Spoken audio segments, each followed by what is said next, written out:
Hello students, how are you? सुप्रभात प्यारे बच्चों। आज हम नूतन सरल हिंदी माला पाठ 3 जिसका नाम है रज्जी का शौक, ये पाठ को हम शुरू करेंगे।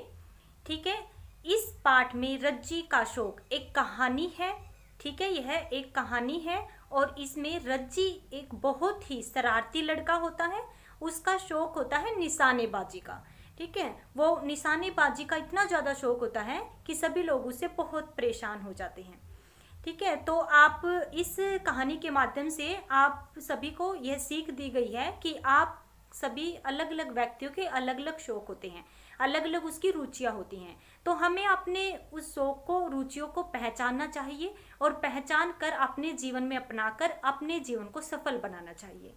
तो आज आप सभी इस कहानी को सुनने के बाद 2 मिनट के लिए सोचेंगे कि हमारे अंदर हमारा जो इंटरेस्ट है, हमारा जो शौक है, वो किस चीज़ में ज़्यादा है। तो जिस चीज़ में ज़्यादा होगा उसी चीज़ में अपना मन अच्छे से लगाइएगा और जीवन में सफल हो जाइए। ठीक है, तो इस कहानी का माध्यम हमें यही बताना है कि हमें अपना कार्य को अच्छे से पहचानना चाहिए कि हम किस कार्य को अपने मन से करना पसंद करते हैं। ठीक है, इसमें जो रज्जी होता है वो बहुत ही शरारती लड़का होता है। सब उससे बहुत परेशान हो जाते हैं, लेकिन उसके माता पिता भी परेशान थे, स्कूल में परेशान थे। अगर वो बाहर कहीं खेलने जाता, वहाँ पड़ोसी जो होते हैं वो भी उससे बहुत परेशान थे। लेकिन जब प्रधानाचार्य को यह सब पता चलता है और उसे पता चलता है कि इस बच्चे का जो शौक है, जो रुचि है, वो निशानेबाजी में है, तो प्रधानाचार्य जी उसके माता पिता को आश्वासन दिलाते हैं, विश्वास दिलाते हैं कि आज के बाद आपका जो बच्चा है उसकी आपको शिकायतें नहीं मिलेंगी। मुझे पता चल गया है कि इस बच्चे के साथ मुझे क्या करना है। तो वो क्या करता है, उस बच्चे के शौक रुचि को पहचान कर उनके ही स्कूल में निशानेबाजी करवाई जाती थी, तो निशानेबाजी में उसको उप कप्तान बना देता है। ठीक है, अब क्या हुआ, उसे अपने मनपसंद कार्य भी मिल गया, उसका जिसमें बहुत ज़्यादा शौक था, मनपसंद उसे अपना कार्य करने को मिल गया, उसका उसमें मन लगने लग गया, तो उसकी शरारतें कम हो गई, अब सभी उसे पसंद भी करने लग गए। तो प्रधानाचार्य ने उसके शौक को पहचान कर उसके जीवन को सफल बना दिया। ऐसे ही आप भी अपने शौक को पहचान कर अपने जीवन को सफल बनाइएगा। तो आइए इस प्यारी सी कहानी को हम विस्तार से पढ़ते हैं। तो आइए मेरे साथ जुड़िए और समझिए। प्यारे बच्चों, हम पाठ 3 रज्जी का शौक कहानी शुरू करते हैं। आइए मेरे साथ जुड़ें और समझें। पहले पाठ परिचय देखें सभी। इस पाठ में एक लड़के रज्जी की कहानी है जिसे निशाना लगाना बहुत अच्छा लगता है। वह निशानेबाजी को लेकर कुछ ऐसी शरारतें करता है जिससे उसके माता पिता परेशान हो जाते हैं। स्कूल के प्रधानाचार्य अभिभावक की परेशानी समझकर रज्जी को विद्यालय की निशानेबाजी टीम का उप कप्तान उसे बना देते हैं। अपनी पसंद का काम मिलने पर रज्जी सुधर जाता है।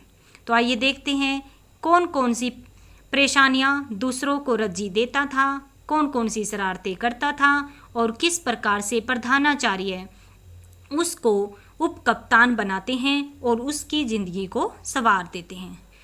तो शुरू करते हैं, देखें सभी। तो देखिए बेटा, एक लड़का था रज्जी। वह बहुत नटखट और शरारती था।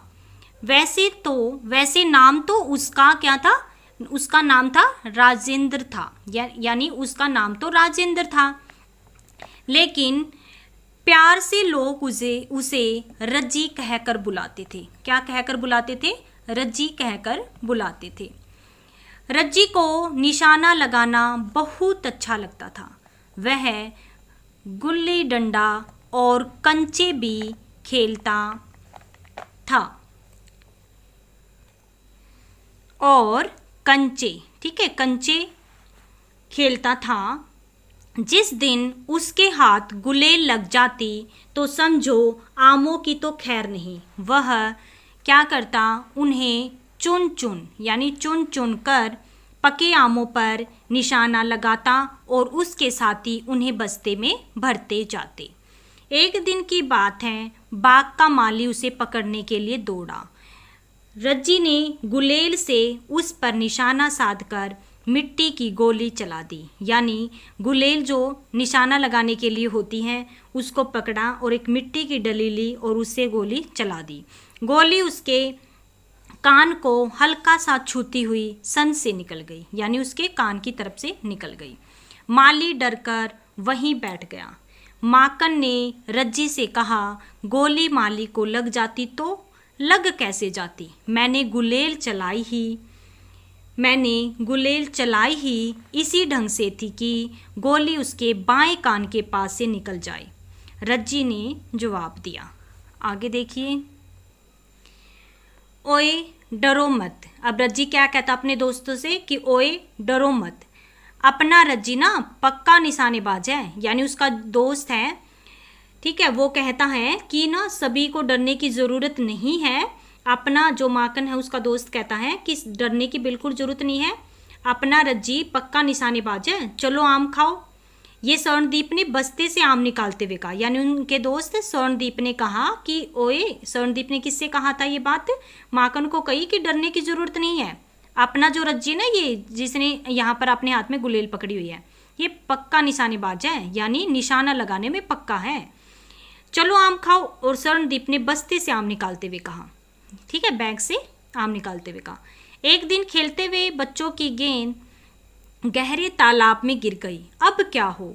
रज्जी ने पत्थर के टुकड़ों से ऐसे निशाने लगाए कि आनन फानन, यानी तुरंत ही आनन फानन में गेंद तालाब के किनारे लग गई, ठीक है। यानी उसी समय आनन फानन में गेंद क्या है, तालाब के किनारे आ गई, बिल्कुल फटाफट। आगे देखें। सुगंधा। अब सुगंधा की बात हुई है, उसी की कक्षा की एक छात्रा है। सुगंधा उसकी कक्षा में पढ़ती थी। वह अपना काम ना बहुत अच्छे से करती थी, सभी कार्य बहुत अच्छे से करती थी। रज्जी ने क्या कहा उससे कहा कि आप ना मुझे अपनी कॉपी मांग ली उससे, ठीक है, अपनी कॉपी मुझे दे दीजिए, कॉपी मांगी, किंतु उसने नहीं दी।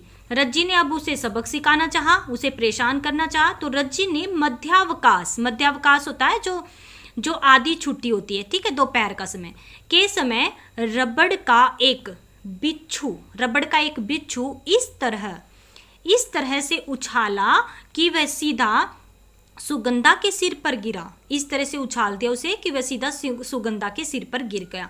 वह चीख पड़ी, वह एकदम से चीखी। उधर रज्जी कक्षा से बाहर निकल गया, यानी रज्जी तो ऐसा करके कक्षा से बाहर निकल गया। रज्जी ने इन कारनामों से, यानी अपने किए हुए कामों से उसके जो माता पिता थे काफ़ी परेशान थे। रज्जी के इन कारनामों, उसके जो काम थे, ठीक है, उनसे बहुत ही परेशान थे जो वो काम करता था। रोज रज्जी की तरह तरह, यानी अलग अलग प्रकार की शिकायतें आया करती, कभी माली से, कभी पड़ोसी से और कभी स्कूल से उसकी तरह तरह की शिकायतें आती। पढ़ाई में भी रज्जी का ध्यान न लगता। उसके माता पिता को समझ नहीं आ रहा था कि अब क्या करें। उन्होंने रज्जी के स्कूल जाकर समाधान ढूंढने का निश्चय किया, समाधान यानी हल ढूंढने का निश्चय कर लिया। फिर वे अगले दिन उनके स्कूल में गए। देखिए, जब उनके माता पिता उनके स्कूल जाते हैं तब क्या होता है, अगले दिन वे स्कूल के प्रधानाचार्य जी के पास पहुंच गए। रज्जी की हर रोज की शैतानी और निशाना लगाने की सारी बातें उन्हें बताई। प्रधानाचार्य जी ने रज्जी की कक्षा अध्यापिका से भी कुछ बातचीत की। वे कुछ सोचते हुए बोले, मुझे पूरा विश्वास है कि आज के बाद रज्जी के व्यवहार में बदलाव आएगा। आप उसकी शैतानियों से परेशान नहीं होंगे। मैं समझ गया हूं कि मुझे क्या करना है। आप सब निश्चिंत होकर घर जाएं। ठीक है, तो यहाँ पर प्रधानाचार्य को उसकी रज्जी के व्यवहार का पता चल गया था, ठीक है, उसने उसको पहचान लिया था। तो वह उनके माता पिता को कहता है, आज के बाद इसकी परेशानियों से आप बिल्कुल भी, इसकी जो शैतानी है उससे परेशान नहीं होंगे और आप निश्चिंत होकर मुझ पर विश्वास करके घर चले जाइए। ठीक है, आगे देखते हैं प्रधानाचार्य ने ऐसा क्या किया था कि उसके माता पिता भी को उन्होंने ये बोल दिया कि आप निश्चिंत होकर घर चले जाएं। ठीक है, आगे हम कल करेंगे। इतना चैप्टर यहाँ तक आप 2 टाइम रीड करें। धन्यवाद। तो प्यारे बच्चों, कैसी लगी ये कहानी? है ना बहुत अच्छी कहानी। इसमें रज्जी जो एक लड़का इतना शरारती होता है, सबको तंग करता है, सभी पड़ोसी उससे बहुत परेशान हैं, स्कूल में वह सबको बहुत अधिक परेशान करता है। लेकिन उसके बावजूद जो प्रधानाचार्य जो होता है उनके स्कूल में, वो उनके शौक को पहचानता है। उसके माता पिता भी उससे बहुत परेशान थे, लेकिन जब वो स्कूल में जाते हैं तो खुद प्रधानाचार्य जी उन्हें कहता है कि आप निश्चिंत होकर घर चले जाइए और आज के बाद आपको अपने बच्चे के व्यवहार में बदलाव दिखाई देगा। तो आज हमने इतना ही किया है। कल देखते हैं कि इस कहानी में क्या होता है, कैसे प्रधानाचार्य जी उसके व्यवहार में बदलाव लेकर आएंगे।